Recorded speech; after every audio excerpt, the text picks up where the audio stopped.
Okay, today is the 14th public service announcement on filedevidence.com, Exhibit 14. Ruled new case law changes are in fact a continuation of due process of the law from this day forth. And of course, under the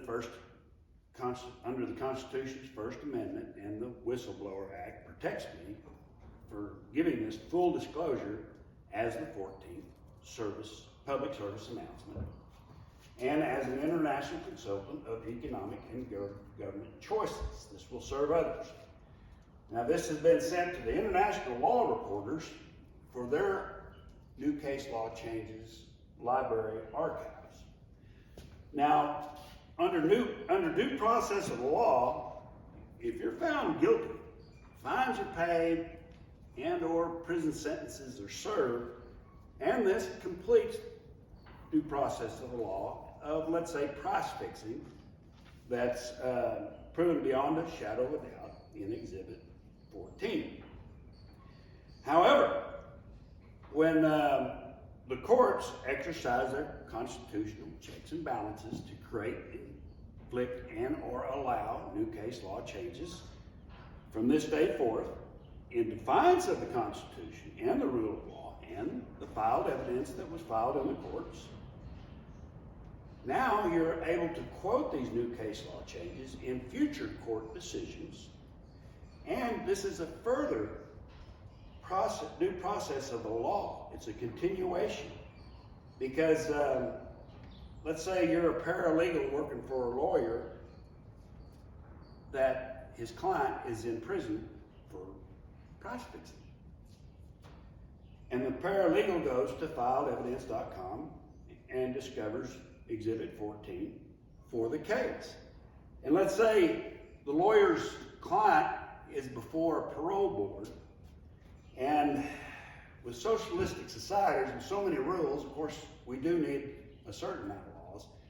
Your prisons tend to get overcrowded, and they're really going to have to let some people out, and these new case law changes will serve as your client's get out of jail free card.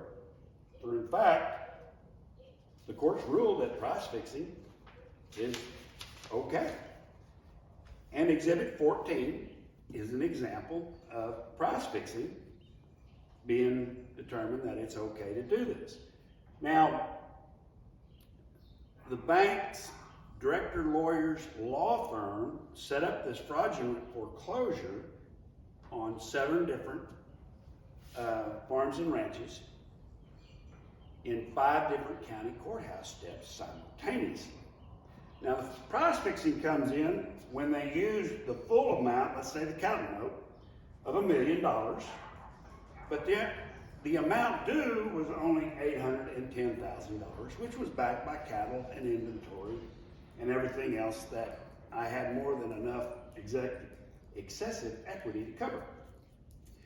Now, this $1 million they used it on 6 different properties simultaneously.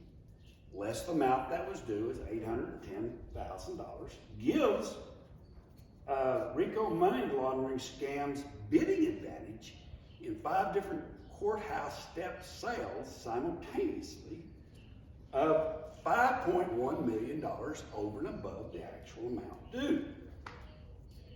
Now again, on a land note, they used the original principal sum of $444,000, not the current amount used, which again gave them a RICO monies laundering scams increased advantage on 5 different county courthouse step sales on 2 different properties in 2 different simultaneous courthouse step sales. Now, the grand total of price fixing turned out to be $6.7 million over and above what was actually owed. And this is RICO money laundering scams, racketeering, a price fixing bid advantage on 5 different courthouse step sales simultaneously.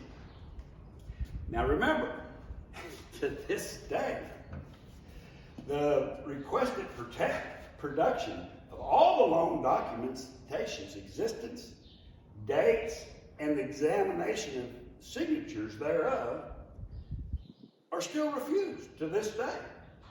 Which, you know, if you're going to foreclose against somebody, you really need some documentation proving that you've got a right to do it, even if it is their so-called fraudulent foreclosure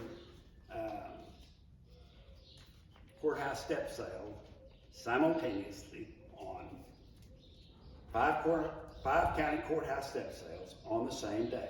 Again, on 6 different properties with $1 million and on 2 different properties in 2 different counties.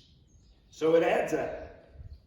International consulting of economic and government choices. International markets simply don't care nor they fear which nation's court gestures allowed such dogged pony shows to be above the law, knowing full well that these kind of economic treason will collapse any nation's economy sooner or later. And seriously, what did you think was going to happen? And there's an old saying that evil men will burn their nation to the ground to rule over the ashes. Now, when you're backed by the Constitution and the rule of law, you only lose when you quit standing your ground. And to honor those who fought and died to protect the Constitution from domestic enemies, as these within, I've coined the phrase arthoeconomics, which is a consolidation of economics from history and current events, and of course the school of hard knocks of the experiences I've had. And arthoeconomics put this into the obvious, practical, and simple for anybody to understand. And these are the basics, and we'll go over these as we advance. But a positive cash flow opportunities for everyone to work for. In other words, in any nation, everybody needs an opportunity to work and increase any nation's economy. Versus a negative cash flow by corruption or discriminating against each other and causing people that won't even have an opportunity.